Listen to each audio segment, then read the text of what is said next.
unread email tells a story of opportunity lost. But what if we could make your audience eager to open every message you send? Welcome to the Email Writers Lab, where course creators, CEOs, and e-commerce brands can discover the art and science of writing emails that stand out, win hearts, and drive sales. And now, here's your host, Olabassey.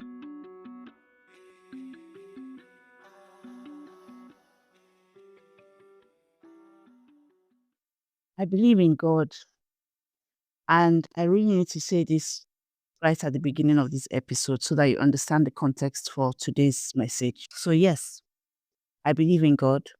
That is God the Father of Jesus Christ. I would not be where I am today without Him.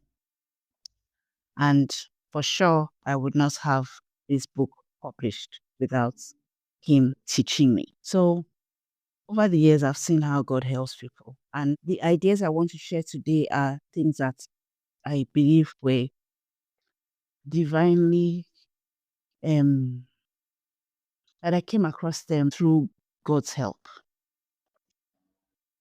So it was around 2019 or maybe 2020 when I first got the idea for this book. In fact, I think it was an idea for a course, the vivid story method. So I always wanted to teach storytelling. And I named my course in advance the vivid story method. But really, the story goes back further than that.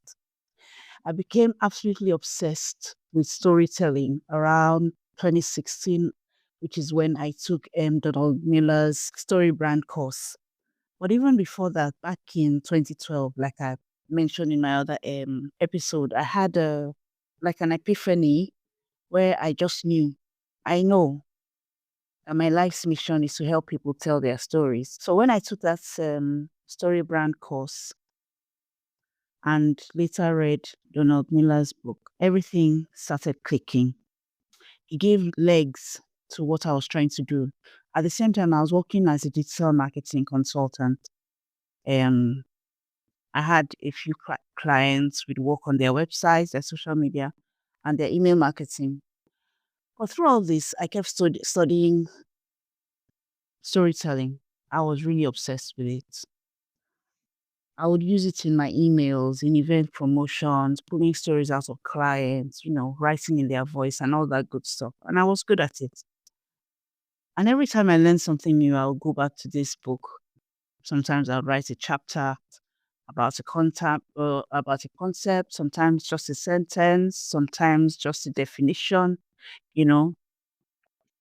And then I'll put in my own words, I'll make all these connections, which is what's supposed to happen when you're learning. You start making connections.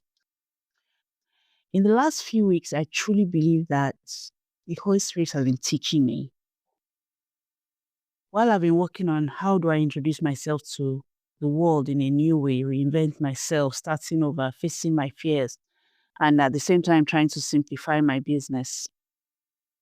I truly believe that God has been teaching me. Sometimes I'll wake up with a thought, and then I'll journal it or I will just run it around in my head and make some connections and that kind of thing, And the first time I shared this thought was at my weekly writer's room. So every Wednesday at 7 o'clock, I would run a short workshop called the Wednesday Writing Workshop.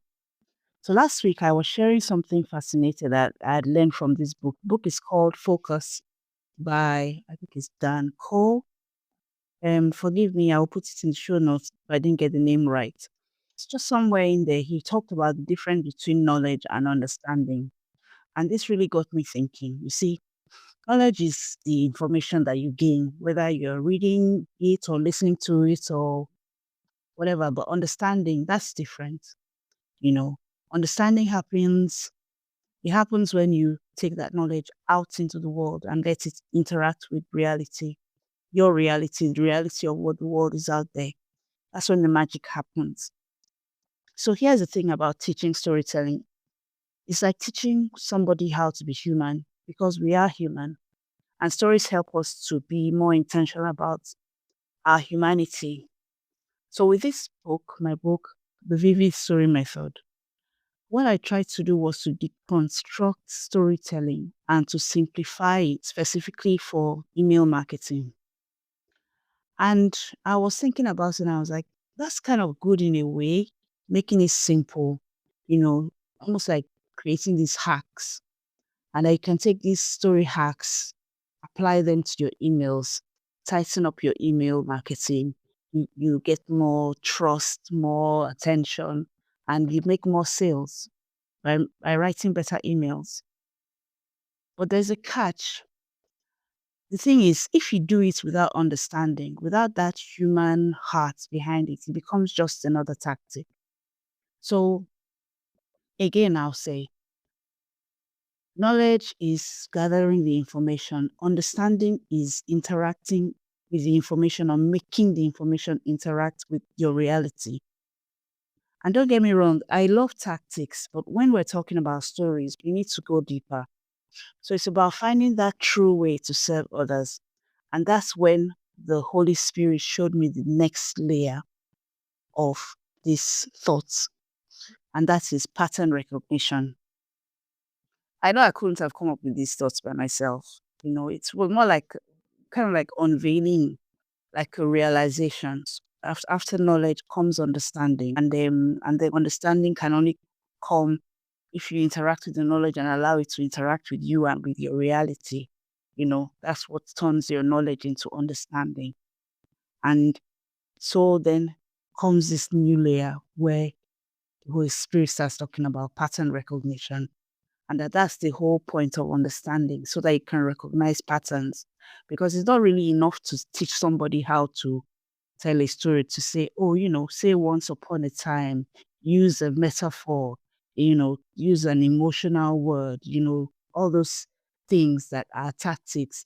You can do that quite all right, but then if you want to make it yours and you want to actually really bring it into your world, you have to do it and interact with it so that you get the understanding, so that you now start having that pattern recognition where you can see the story without having to robotically follow formulas. So what I'm trying to say is this book I've written, it's got pieces of the puzzle, but the pieces won't work unless you, the reader or listener, bring something to it.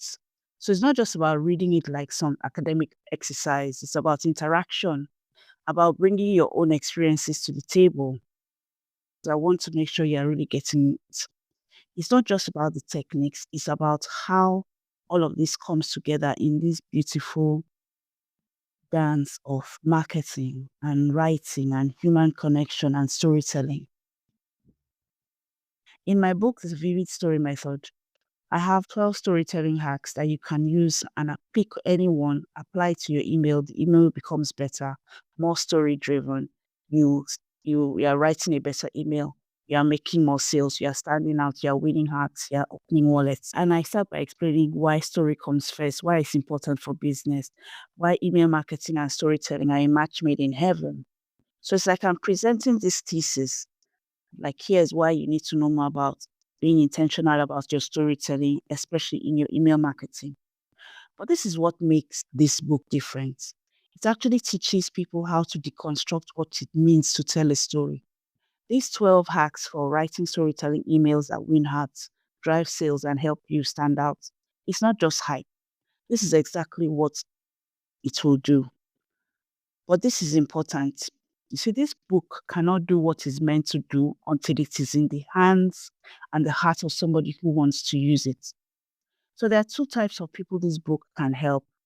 Those who want to use stories in their email marketing to make more sales, and those who want to become story-driven email copywriters. That is, they want to serve their clients, write emails for their clients, and get paid to do so.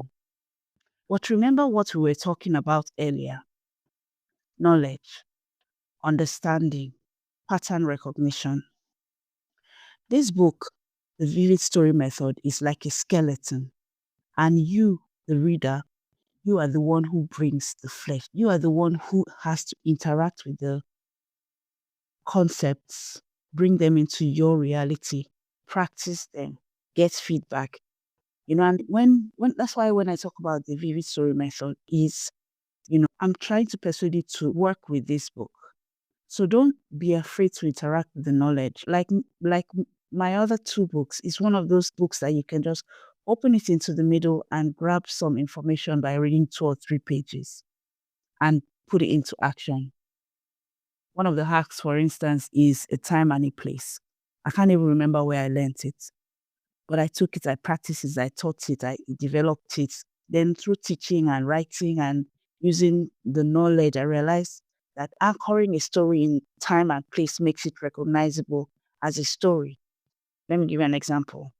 It was 7 a.m. I was sitting in my kitchen drinking coffee on a mild windy day while the children rushed out to school. So that's a time and a place.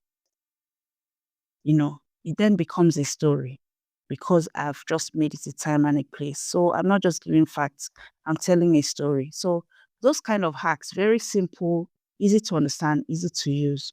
You start practicing them. And the more you practice, the more you develop pattern recognition. And eventually you just know. You'll be able to sit down, write a story, tell a story, and then you check. Have I created suspense? Have I told the story? Have I said the time and the place? Have I used sensory details? And then you just tighten up your email and you send it.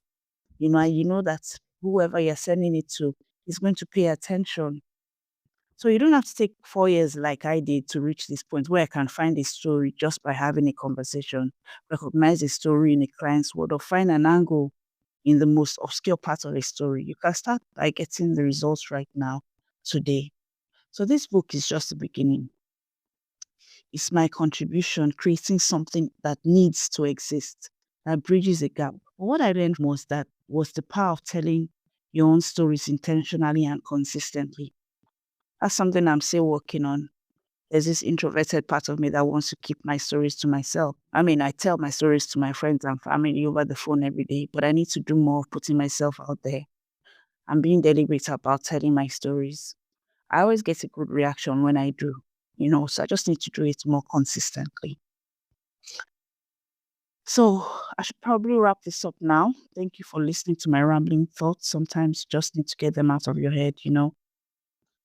This is my introduction officially to the vivid story method.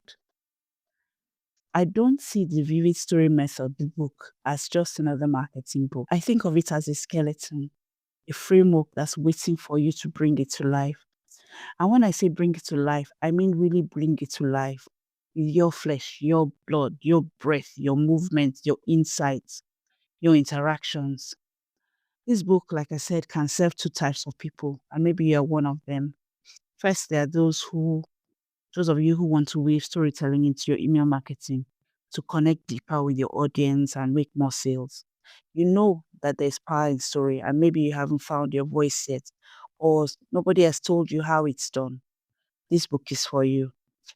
Then there are those who want to become story-driven email copywriters, serving clients, creating income through their ability to craft compelling stories that convert on behalf of their clients. But here's the thing, and this is important. This book is just the beginning that I've come to understand. There are some things that are put into you that only you can bring into the world. And there are people out there who need what you have to offer. And they need to hear it specifically from you in your voice, through your lens, through your stories. So when you get this book, you're not just getting 12 storytelling hacks. You're getting a foundation that you can build upon. You will take these principles and adapt them to your unique situations, to your specific audience, your particular services, your distinct products. The immediate results will come, yes, definitely. You'll see improvements in your email engagement, your sales, your client relationships. But the long-term results are there as well. They're even more powerful. As you develop your storytelling muscles, you begin to see pattern everywhere. You see, stories will reveal themselves to you in everyday conversations. You start thinking in story, breathing in story, living in story. Remember what you talked about earlier, the progression from knowledge to understanding to pattern recognition. That's your journey. You start with the knowledge in these pages, but as you interact with these concepts, as you begin to bring them into your reality and practice them, you develop your own understanding And from that understanding will emerge your own unique voice and your own unique way of telling stories that only you can tell. So this method, the vivid story method, is really bare bones. Yes, but it's intentionally so. It is simplicity gives you the structure, the solidity you need to start moving. But the magic that comes from you, it comes from how you take these principles and breathe your own life into them. So here's my invitation to you. Get the book, start your storytelling journey. But don't just read it, live it, practice it, make it yours. Whether you're writing emails for your own business or crafting stories for clients, remember that your voice, your experiences, your perspectives, it makes it's what makes you different. And they do matter. Because at the end of the day, storytelling isn't just about marketing. It's about connection.